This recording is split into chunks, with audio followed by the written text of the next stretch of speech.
much to the final talk in the talk series by Nikhil Nagaria on Introduction to Combinatorial Game Theory. He is a final year student of PMath here, and his interests are in algebra and combinatorics. Please, thank you. Okay. So, welcome to the final talk on combinatorial game theory, and today we are going to talk about canonical forms. So, as I mentioned in the last class, canonical forms are certain simplifications of games that we do, because as we saw the last time, for example, we had the 3x2 dominating group, which had a fairly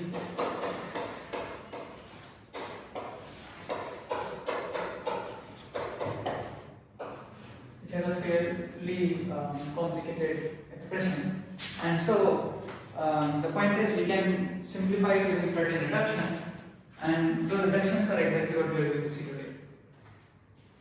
And if the reduction lead to certain canonical form, and canonical forms are very common in math.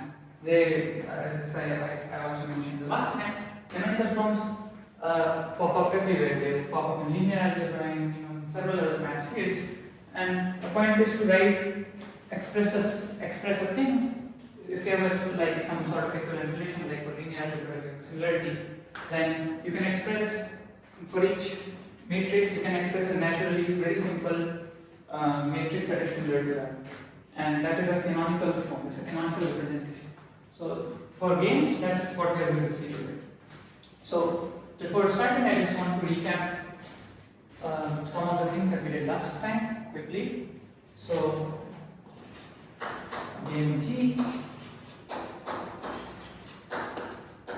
is given like this, where GL is the set of left options and GL is the set of right options, and then we can define the sum.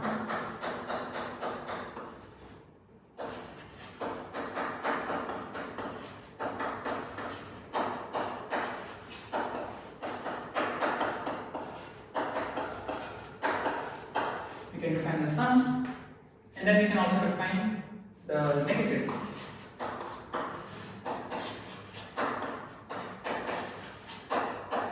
Where equality is defined in a certain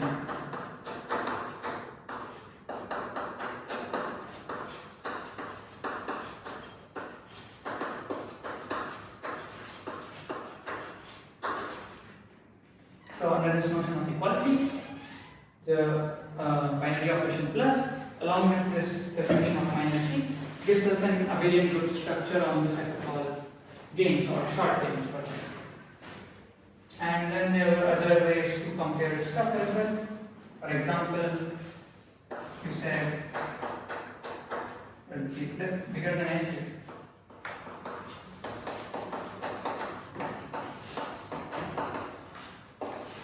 It's a left wing, and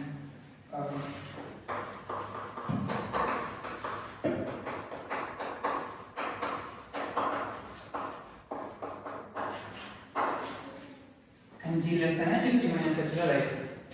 So and most of the time what happens is these things are not what we use. What we use instead is somewhat the more relaxed versions of the inequality.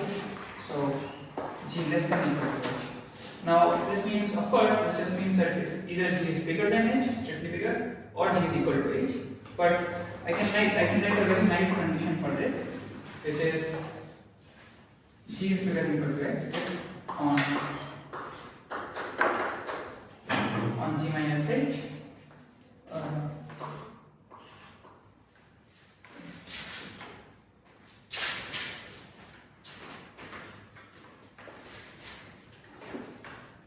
If on G minus H, left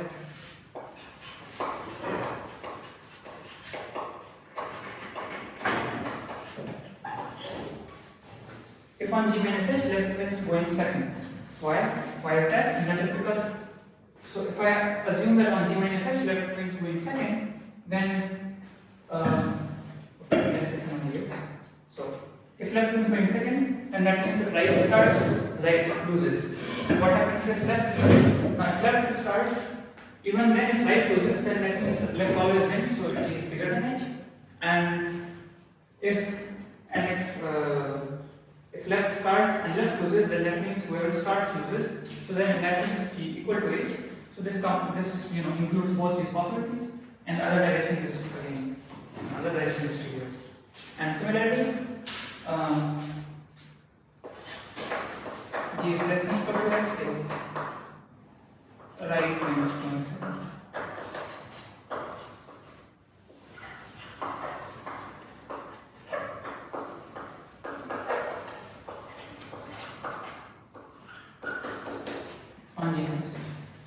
So these two things are what we are going to use for credit stock.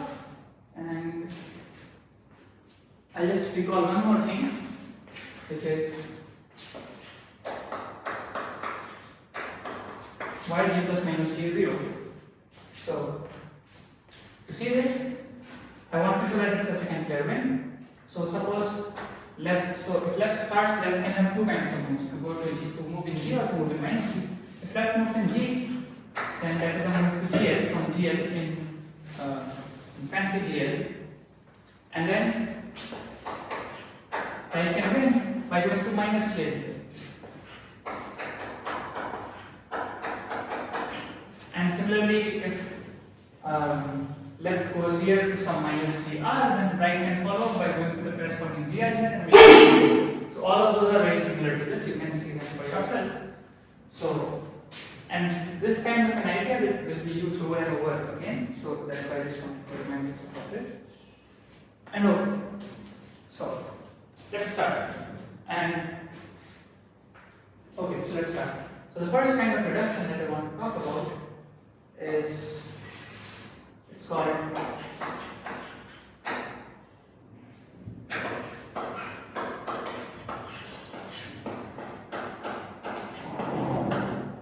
dominated options. And so let's take an example and then understand it through this example. So let's say I have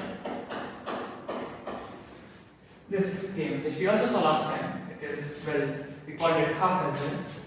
So anyway, and so if you remember, whenever I was doing the analysis of this, all the time I had just ignored the minus 1, saying, well, 0 seems much better for left move than minus 1. And you could do the analysis including minus 1 and that would change the outcome. And that is exactly what this first kind of reduction is. I will claim that minus 1 is objectively a worse move for left than 0, and so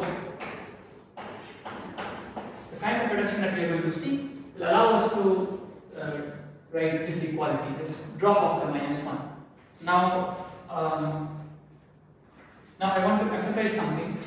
This is not because if left has to play, then if left goes to 0, then left wins, and if left goes to minus 1, then left loses. That is not the reason. The reason, because by that reason, one might claim that if I have something like this on some side, and on this side, let's just say 0 plus star, so this is our familiar star 2, then by a similar reasoning, if one says, okay, left will go to 0, because if left goes to 0, then left will win, but if left goes to star, then left will lose. So I'll just remove this and just make it 0. But this is incorrect. And why is that? Because remember, equality for us is not just dependent on outcome, but equality was defined as, okay, let's just have the other definition here as well.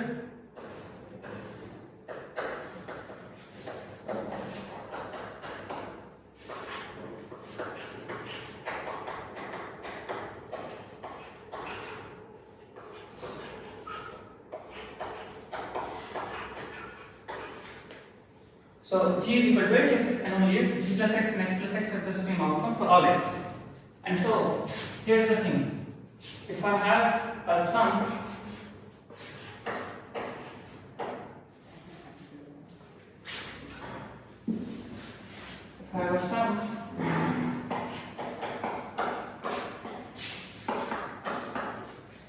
in this sum, whenever, if at all, whenever left wants to move in this component, I am saying, that is my claim, that, well, going to -1 is just worse. If whatever left can achieve with -1, left can also achieve with 0. So left can just claim optimally, never want to go to -1. And that, the proof of that we will see soon, but here's the difference.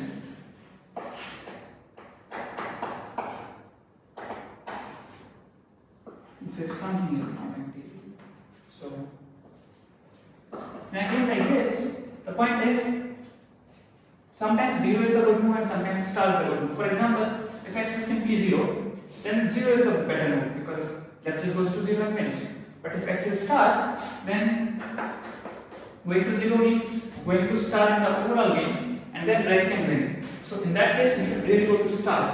And star plus star is 0 and then win. So sometimes this move is better, sometimes this move is better.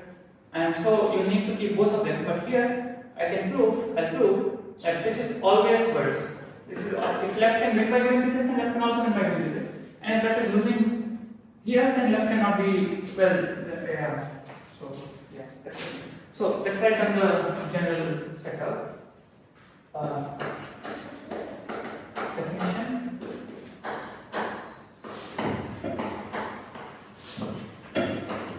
Say A and B are two left options. Then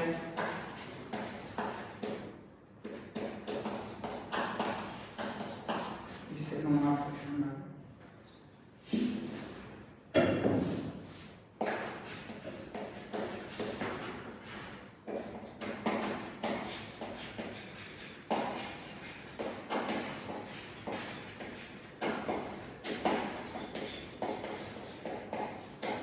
If I have two left options A and B, I'll say that A is dominated by B if A is less than equal to B. And then this captures the idea of being a worse move. And then I can write the theorem.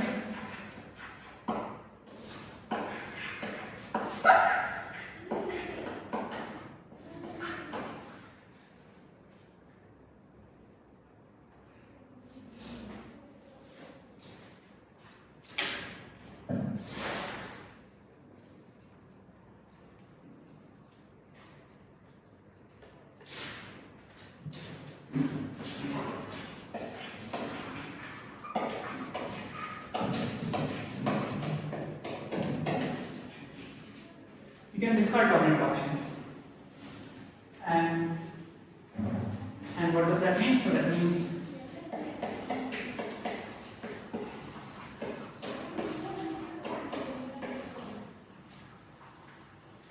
this is equal to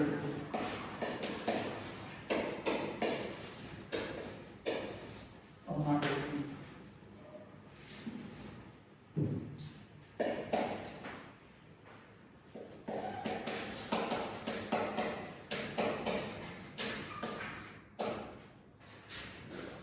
so if A is less than equal to B, then I can just drop off A and keep B, and the game is still simple. That is, so this is a kind of reduction. That is the reduction you can do here, because -1 is smaller than 0, but star is not smaller than 0. It's incomparable. It's fuzzy.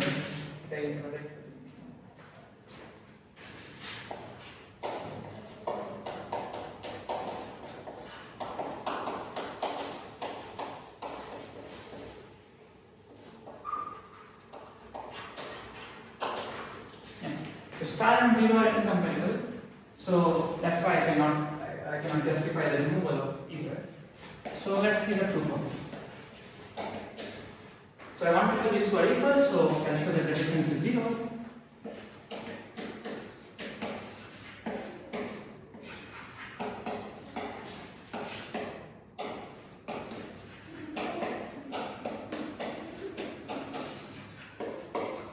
This is the difference. And so let me just call this something. So see that to keep track. Let's call this component G. Let's call this component H. Okay. So now what are the left moves? In analogy to what happened here. So well, one left move is to go to some GL and GL.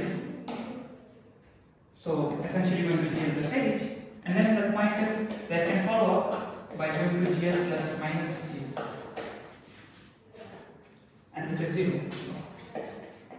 so left loses. Minus here is available here. And so, well, okay, let's just, so there are so many things, so let's just keep track. We check that this does not lead to a winning move. Similarly, this also does not lead to a winning move, because if whenever left goes to minus gr here, right can just right can just follow by going to the gr here, and so again that ends up in 0. Similarly, this and this are also the same thing, is the exact same thing. If right goes to minus gr here, left goes to gr here. If right goes to gr here, left goes to minus gr here. In fact, for b also is the same. Whenever left goes to b, right goes to minus b here, and right goes to minus b, left goes to b. All that is fine. The theory, again, of course, and the part that we need to worry about here is a here. So let's look at that. So suppose left goes to a there, leaving a plus h.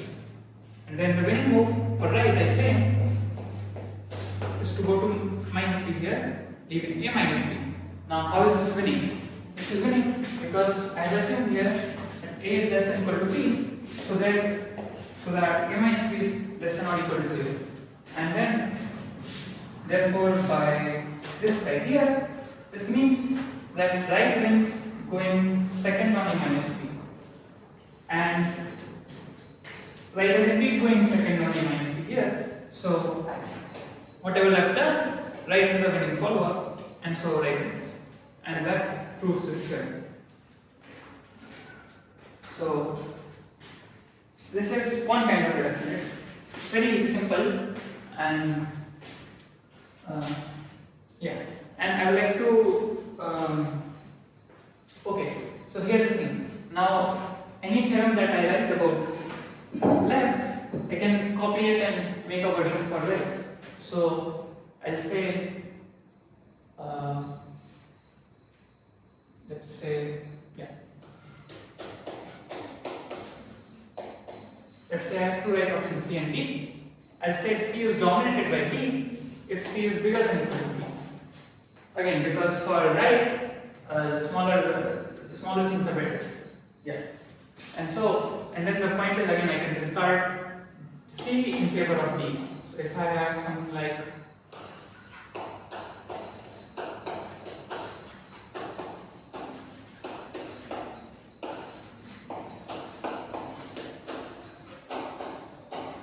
for example, let's just see a very simple example. If I had instead of that, if I had something like 2, then on this side I'll discard the smaller one, on this side I'll discard the bigger one, leaving which is half. So this is one kind of reduction. It really makes our expressions simpler. Yeah. So let's okay, I'll just make a remark here. So the fact that I could and what about the proof of this? The proof of this, well, I mean, it follows from this certainly, because I could just take the negative of this, then everything comes on this side, then equalities get flipped, use this theorem, and then take the negative back again.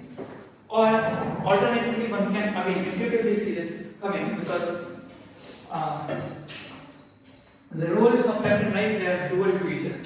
Duality is very recurrent theme in math, and that is really what is happening here. And in chemical chemistry, in particular, left and right, the rules are very they are assigned just conventionally, and everything that we do, positive for the left and negative for right, all of this is just one convention. And then whenever I have a statement about left, I could reverse all the inequalities and all the appropriate stuff and get a theorem about right. So that is exactly what is happening here, and this happens for a lot of theorems. So with that, let's move on and go to the next kind of reduction. So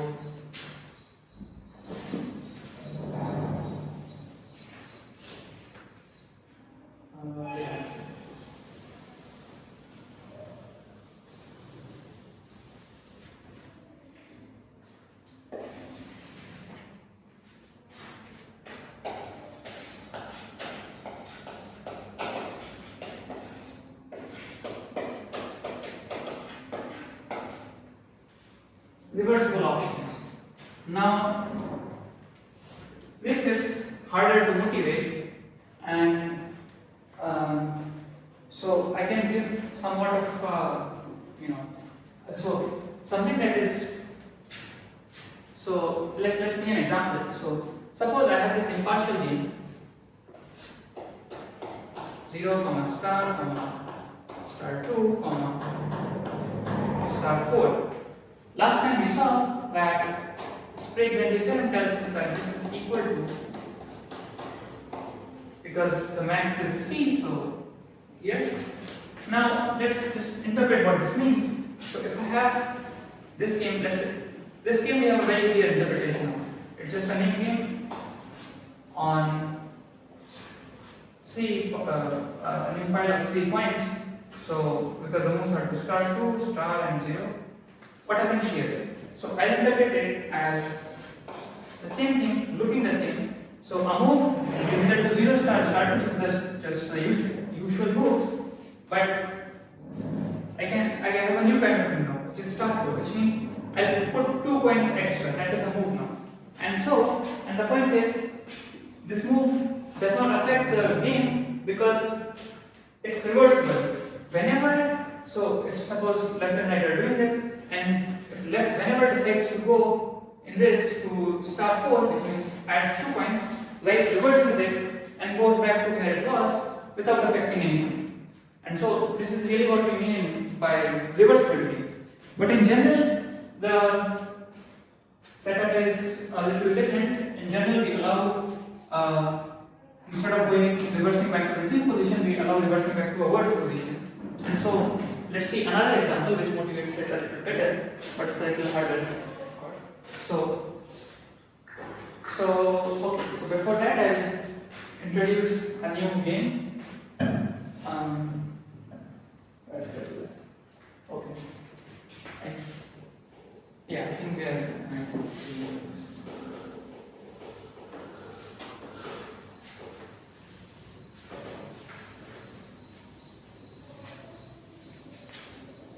Let me keep this just to remind ourselves, because this is what we will use again. Okay. I want to define some new games called up and down.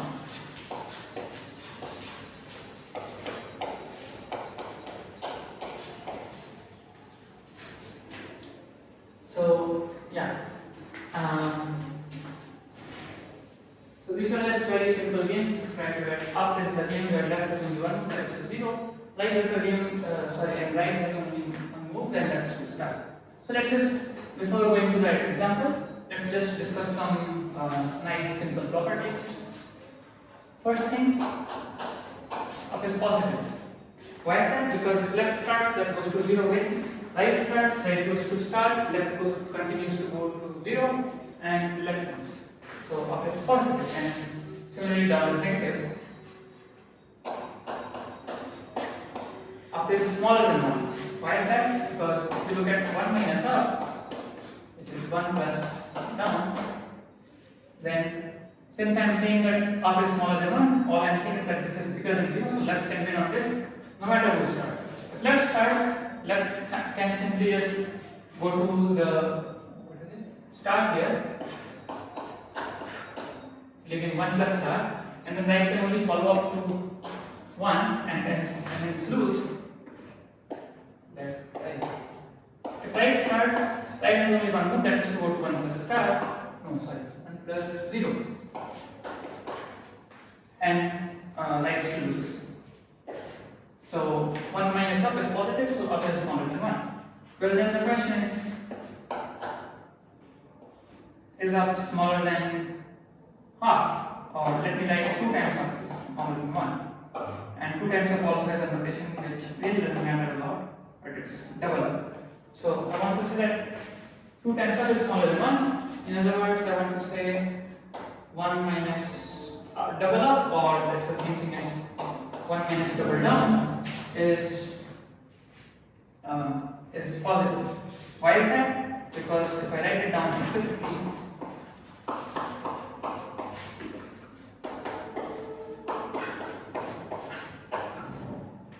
have this. If left starts, left could go to star here, leaving 1 plus star plus down, and then right could follow by going to either 0 here or a 0 here. Either way, it will go to either of 1 plus star or 1 plus down, and both of which we already have seen are positive. So left wins, and left wins going first. And if right starts, right has only one move up to symmetry, that is to go to 0 in one of these, leaving overall 1 plus down, and 1 plus down we already saw is positive. So so up is smaller than half in some sense, and you could check that as well, or it follows from here because since because if anyway, so up is 2 times up is smaller than 1. So and then the question is, okay, if I keep on going, what happens? And the answer is, I'm not going to write, I'm not going to show this, but one can show that n times up is smaller than 1 for all n. So up is smaller than every positive gain. I should not say number. Up is smaller than every positive gain. I mean, that is not immediately clear from this, because we don't know what all the positive gains, if they look like 1 by n and something like that. But it's okay. Let's just take it to be meaning that intuitively. And so we see that up is smaller than every positive number. It's really close to 0. But up is still positive. So in some sense, and you could write this down more precisely, up is an infinitesimal.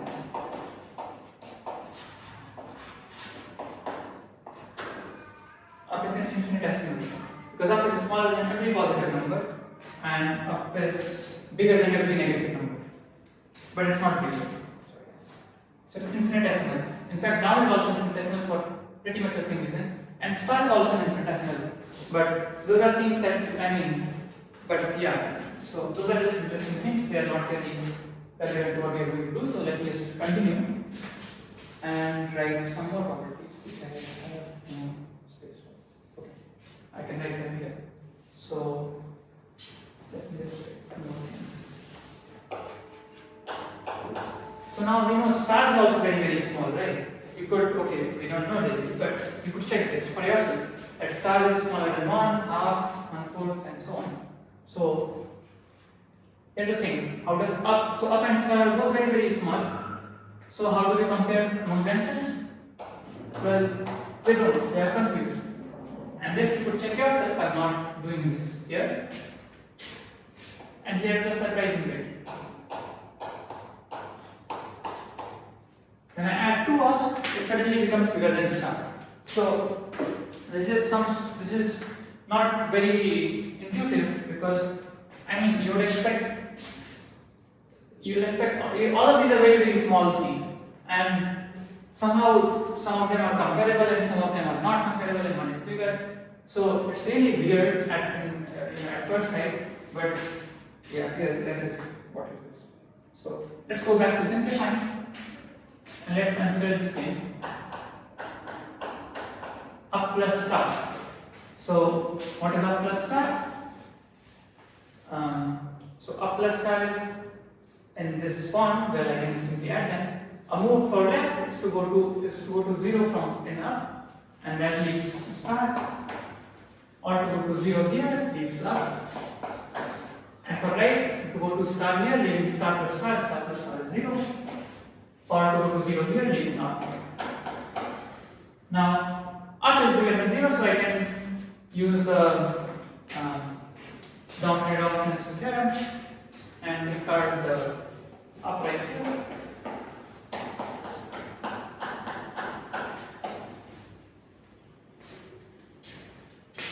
Okay. So now, from here, there is no more simplification possible because these two are confused as we saw. But and this is where the second kind of simplification comes into picture. The second kind of simplification allows us to simplify this into something else. And how exactly does this work? So to say this, I'll explain. So to see this, consider an arbitrary sum up plus star plus x for anything, any short term.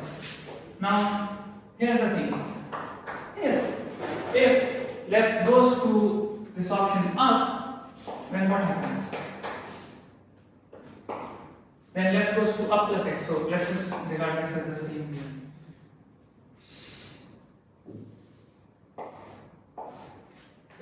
So if left goes to up plus x, then my claim is that right will have absolutely no problem in following up to star plus x, because, and that is precisely because it is smaller than up plus star plus x.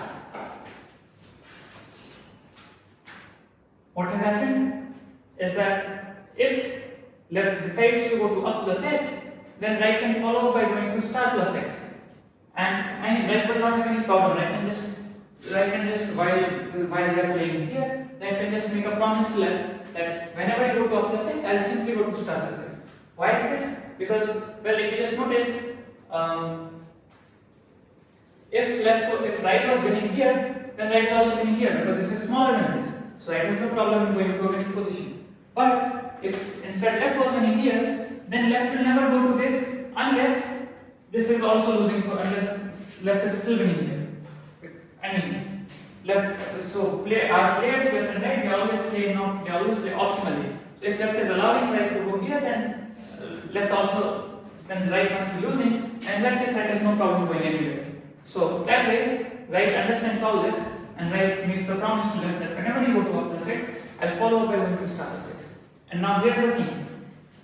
So now what happens is, now it makes no sense for left to move in x. And why is that? So which means that left must move in star to 0 plus x.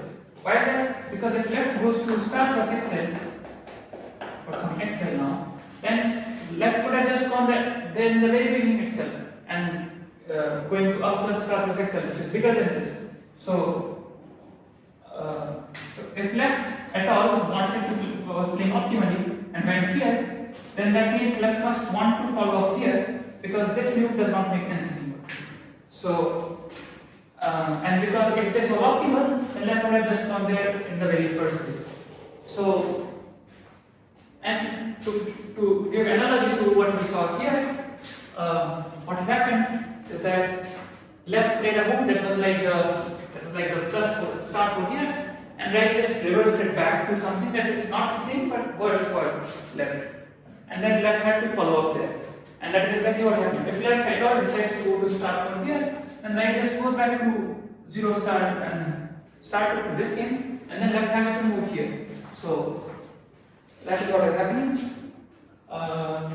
So let's write this down finally. So definition.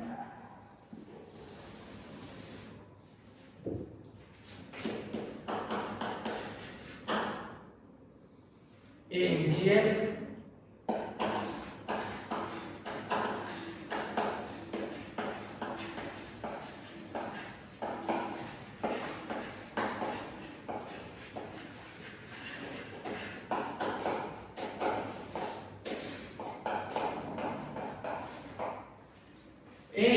left function A is said to be reversible through AR if AR is less than equal to G.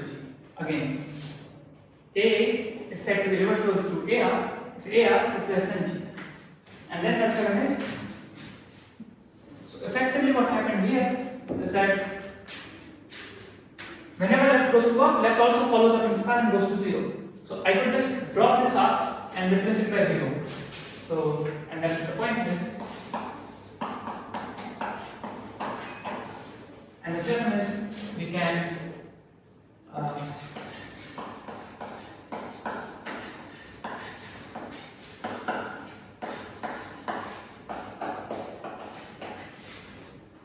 can bypass reversible options.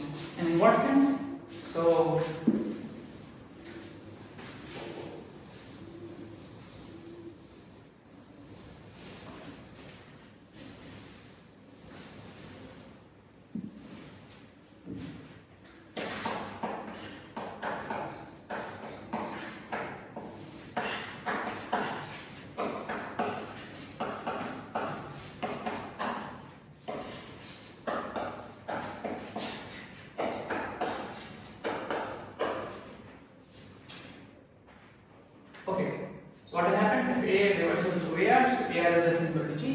I will replace A by the left options of AR, what is happening here. And this might, in the first place, it might seem like, oh, what if, so there's just one thing here and now you are putting multiple things here. So you are like, oh, well, you have to increase the complexity of the notation. But if you look at it this way. If you draw this sort of game tree for this, which means you draw all the possible lines of what can happen, then all you have done is sort of trim this game tree. You have removed down some parts of it, and that is in some sense again simpler than what we started with. And often what happens is this is usually either one thing or zero or it's empty, in which case it's really helpful. So proof of this. So let's consider the difference.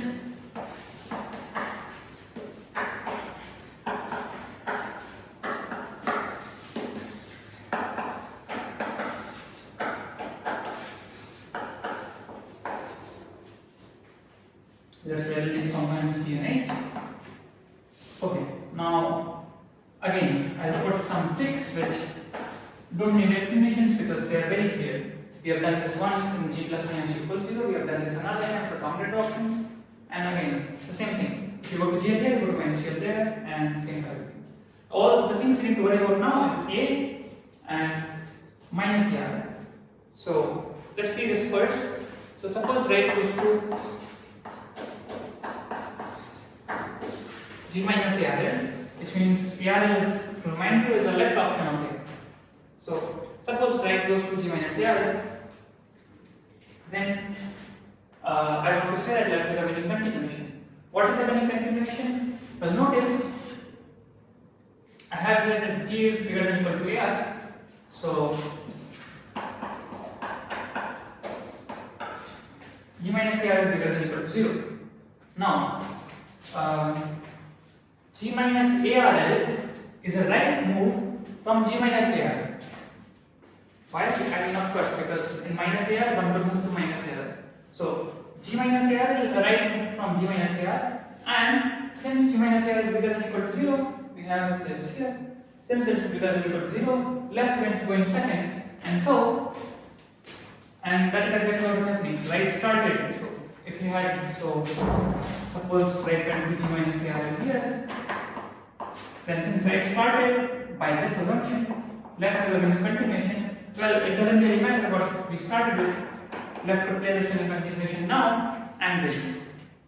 So that clears this minus ARL option.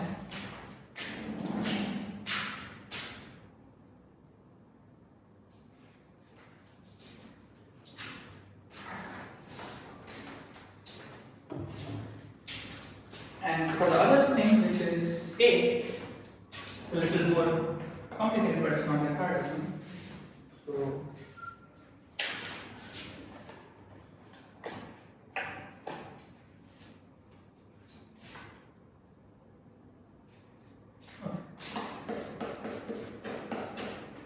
So let's say that goes to A plus H. When the winning move I think is to go to AR plus H. Why is this winning? And that is because why is this winning? So okay, I've done all of this. So let's move this.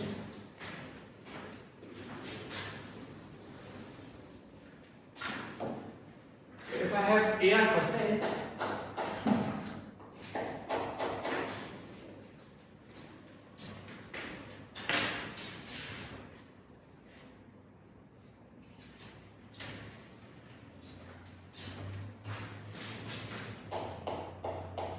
if I have AR plus H and now left is to move, I have to say that whatever left goes to, right can find out when you follow.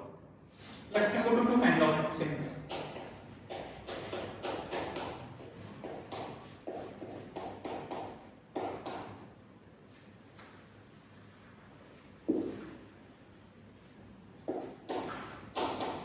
Left can go to two kind of things. Left can move in AR to some ARL, and left can go to some minus GR in H. H has Yeah, H is left options minus here. So these two things. If left was to AR plus H, I have the winning move minus AR in H.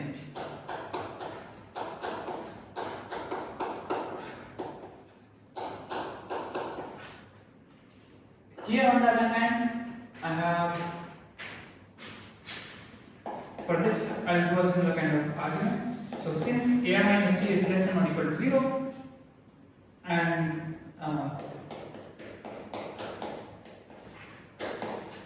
and then left has a move to AR minus TR, and since this is less than or equal to 0, by the same here, right has a winning move if left starts. So since left started, right has a winning continuation. Okay.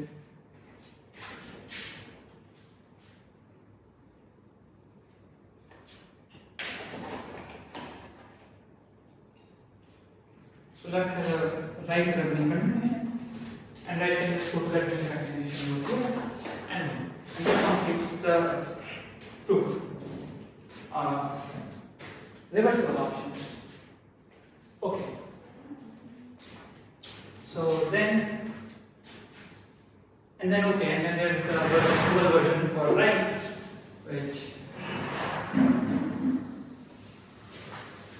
which we can write down now. I'll say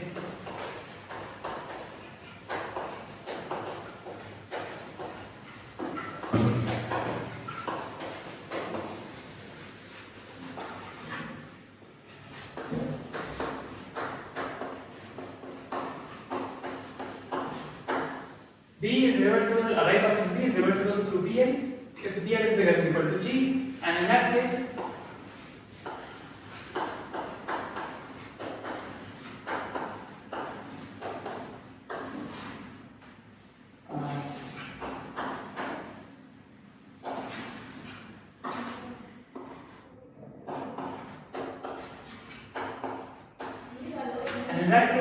I could replace B by right options of BL, which I denote by BL. So again, this is bypassing, and this set that we replace A by is sometimes just called the replacement set. Nothing much. So there is this, and let's just for the sake of completeness, let's just write down the argument for this simplification formally. Here.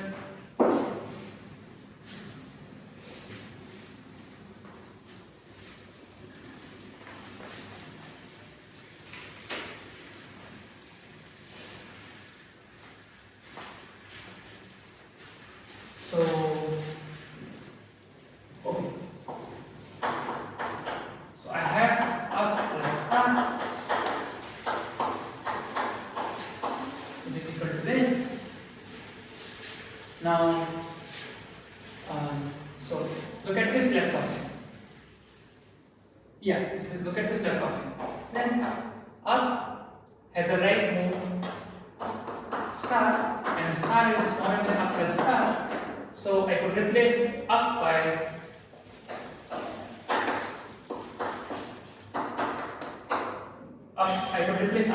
the left set of star, which is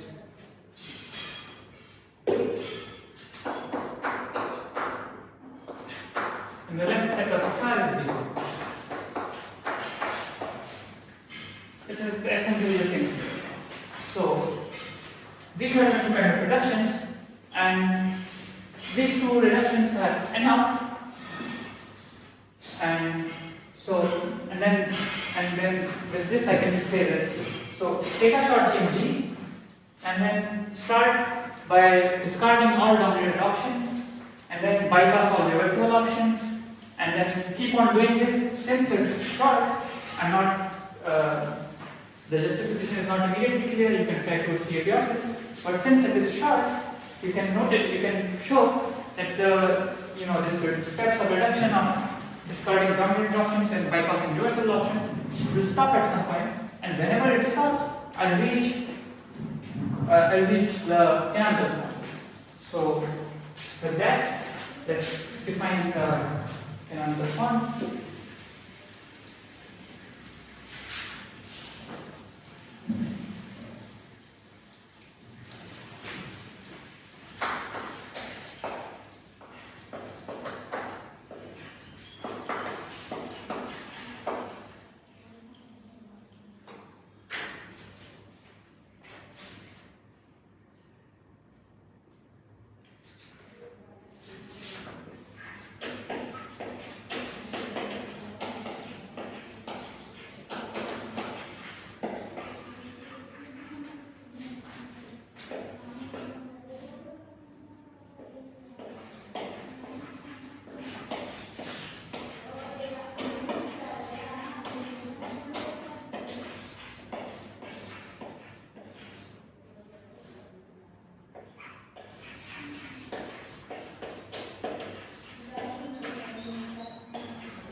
So I say that G is in canonical form if G has no dominant or reversal options, and again in the true recursive sense, all options of G are also in the canonical form.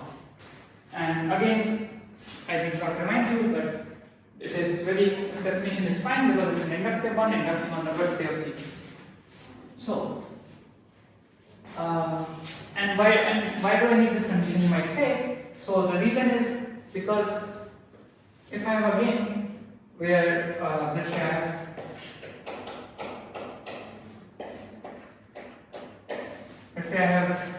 have not this, but let's say I have this. Let's say I have this where there is no dominant or reversal options. Everything here is not dominant or reversible, and this is also not reversible.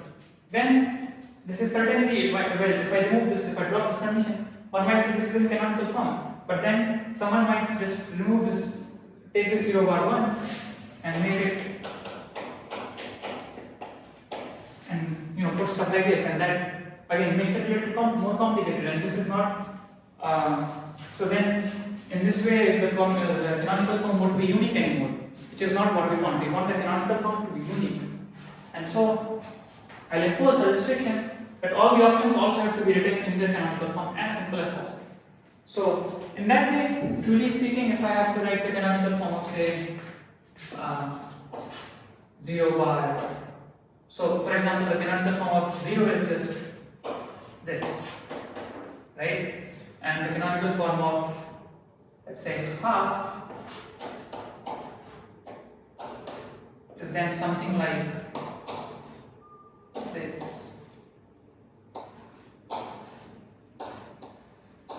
But of course, this is too much places, and so at our convenience, we choose to replace some of them by their standard names. For example, we'll just say this is the canonical form, even though we know that 1 and 0 are not in canonical form really as written. But with the understanding that they are also in their canonical form, we'll say that 0 bar 1 is the canonical form for half. Okay. So let's prove the uniqueness of canonical forms. And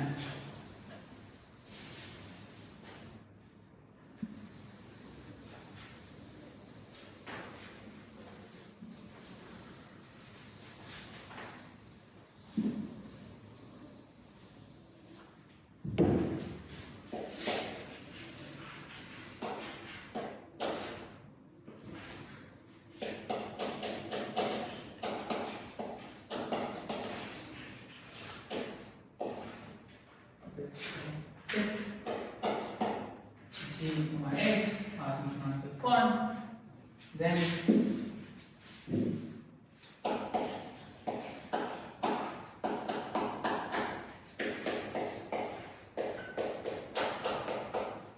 so if you have two games GNH in canonical form, and if they are equal, then they are identical. Identical, this is a symbol for isomorphism more commonly in math, and that's what I mean by here as well.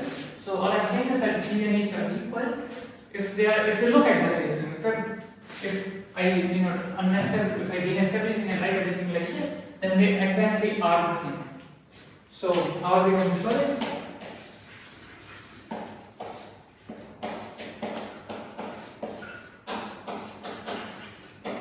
Pick a left option GL of G. Then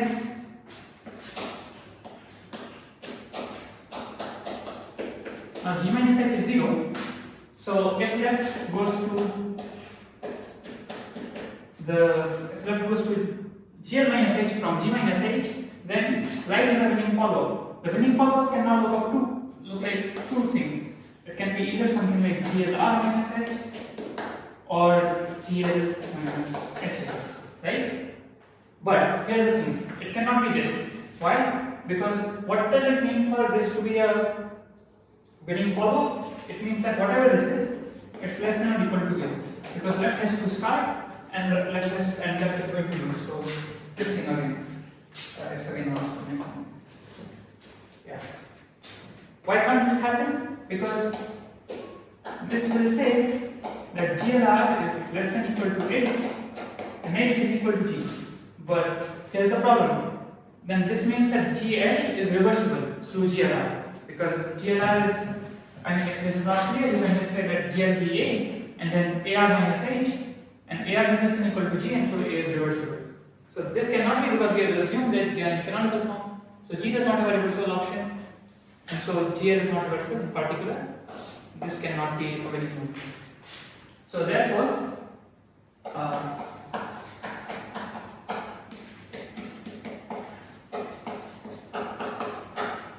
so there exists an HL such that GL is less than or equal to HL. Then you do the same argument starting with HL, or I can just say by symmetry, there exists GL prime such that in GL such that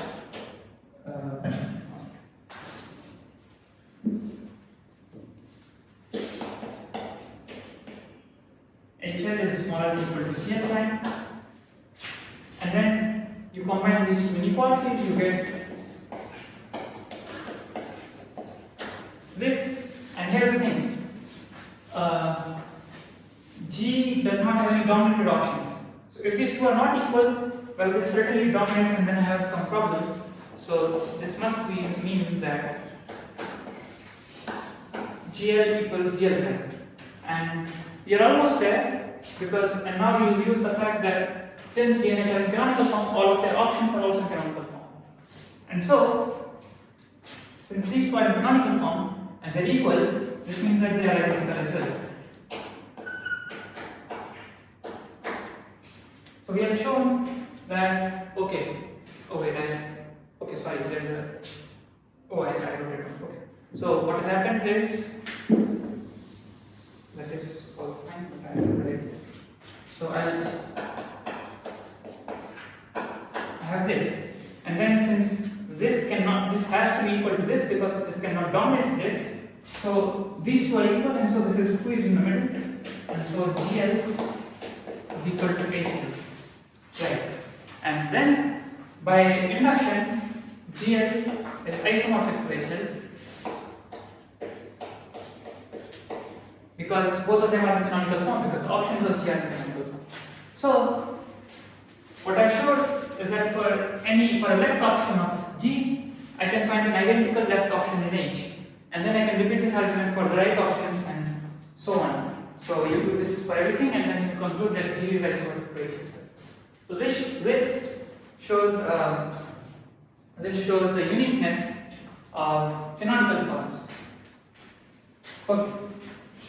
So let's do an example.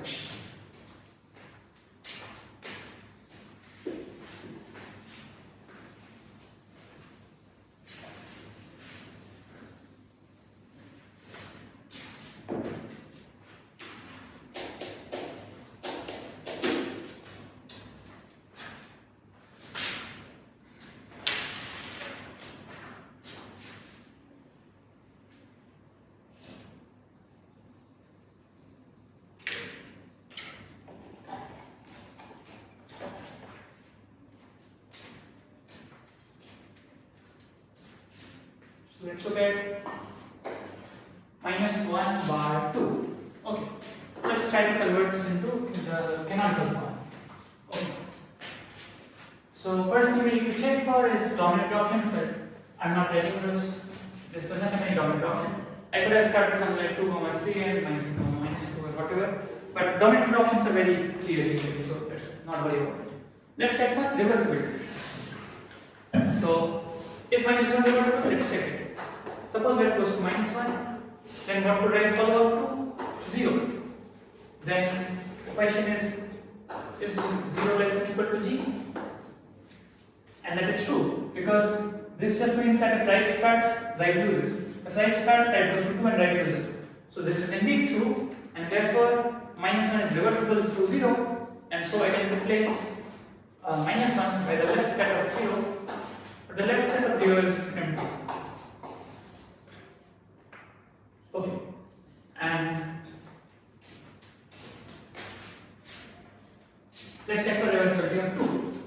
So if right goes to 2, then left goes to 1, that's the only move, and then you have to check is G less than or equal to 1, and that just means that in 1 minus 3 what happens? If I have 1 minus 3, that is 1 equal to 1 plus minus 2 bar 1. Right? Yeah. So if right starts, that is only 1, so that is equal to this 1 here, and so right to this. So g is less than equal to 1, so this is also reversible. And so I replace 2 by the right set of 1. And the right set of 1 is empty. So this is the canonical form, which is running this 0. And one could have just noticed in the very beginning that if left starts, left loses, right starts, right loses. So there is nothing much here, we already know to 0. But this is just one example of how you reduce to canonical forms.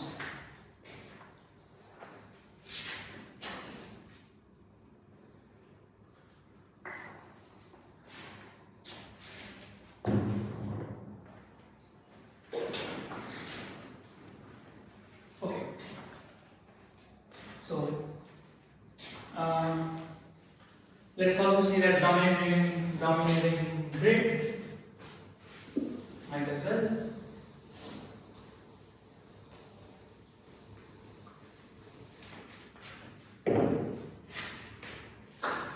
So the expression for it was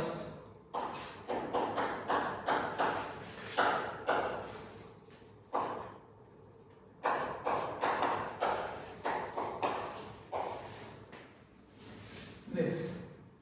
So the first thing we want to see is this thing we already saw, it simplifies to 0 bar 1, and let's just call it half.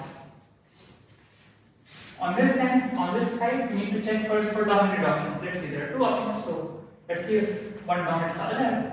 And in fact, it does. I claim that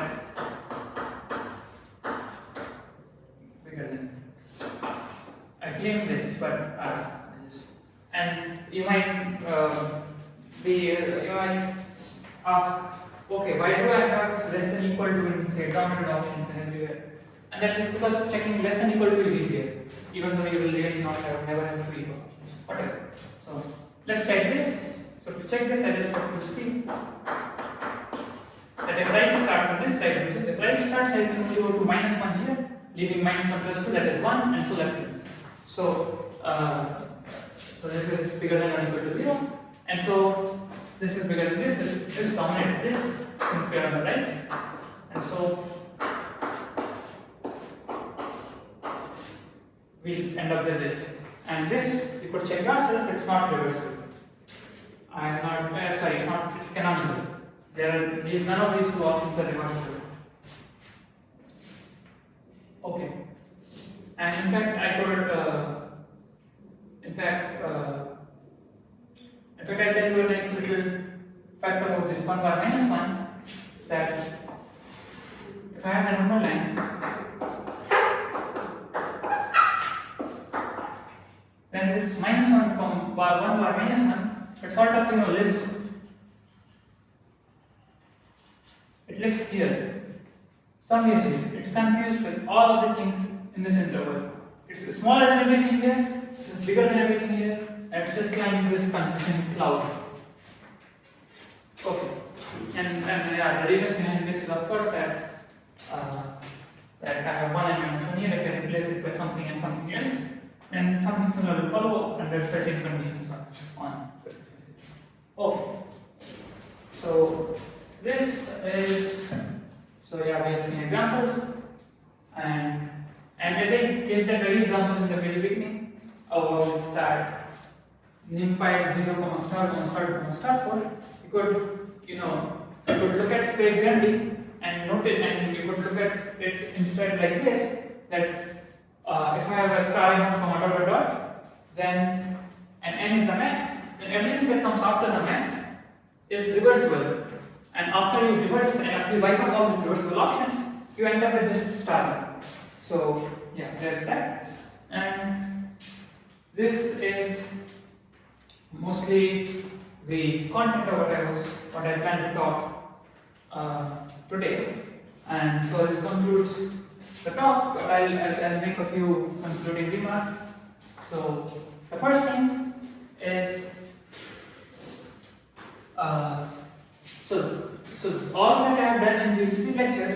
built up slowly by giving a lot of motivation, a lot of intuition, and a lot of examples, and build up to the definitions of a game, of a short game, and define addition, define comparison, define equality, and then looked at impartial games, and then proved all these canonical forms. So all these are really just some very simple basics that are all scratching the surface of this subject, and there are several other interesting. So now that you have seen all this, you can go to pretty much any part of the subject and start studying on your own if you're interested. And there are several things you can go from here. For example, one is you could look at numbers. You could define what it means for a thing to be a number, and those numbers are very, very important. In fact, not just in the subject, but something like, so if I take all games, not just short games, and if I look at the subset of them, well, not really subset because I don't think it forms a set. So look at the subclass, and then if I just look at the subclass of all numbers, then those are called the surreal numbers. And the surreal numbers are very nice. In fact, I think there's a property that it is the largest ordered field. So if you take in some sense, every ordered field can be embedded in this field of surreal numbers. And so there is that. Other things include, you could look at numbers are interesting in their own right, because if you have, for example, a destructive sum of several games, and one of which is a number, then there are theorems which are called the number avoidance theorem, which tell us that you can avoid playing in numbers. Playing in numbers is very bad, and then you could also analyze things by studying their thermographs. Thermography is another thing where there are these things called hot and cold games, and studying hot games you really do some thermography, and that allows, and there are some strategies not completely done yet. You don't have a very pinpoint, very always working strategy, but you have some things, and you could also in fact be like, okay, I scrap all of this, I want to look at Michel, and that leads to another theory on its own right. So these are all the things you can do, and to end this, I just write down the name of a few references. So let's do it here. So I'll just write down a few references. The first,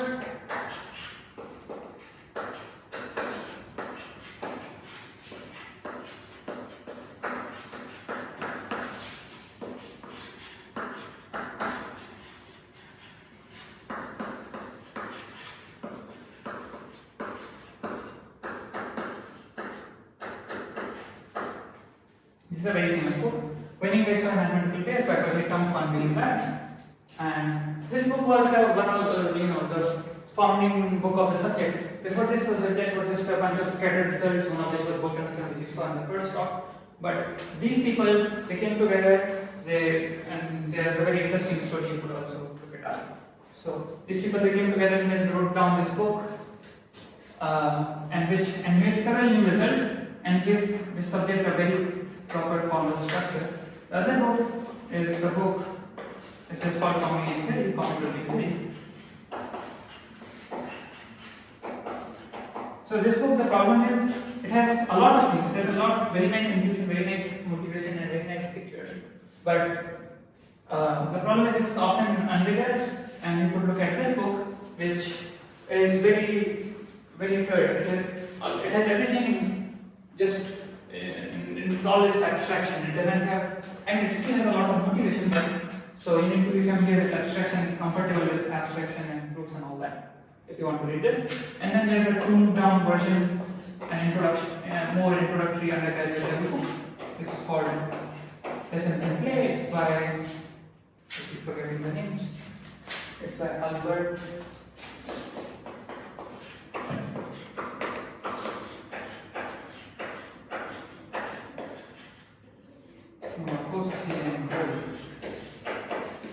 This is more introductory, and you could even read this at a school level or something. But yeah, so this is more basic, and it also has a lot of stuff, and these are really the things you should look up to. And then the last one, which, a fun fact, this guy Conway, in the process of writing this book, he wanted to do something, and so he did not tell any of the other two guys, and he wrote down this other book, hiding from them, in just 1 week, and it's called On Numbers and Games, which has a lot of things about the surreal numbers they mentioned, and some basic things about the games. But this is very, very mathematical, very challenging. Requires a lot of prerequisites. But anyway, so yeah, okay. So this is the end. Thank you for attending this talk. Any questions? Let's thank the speaker.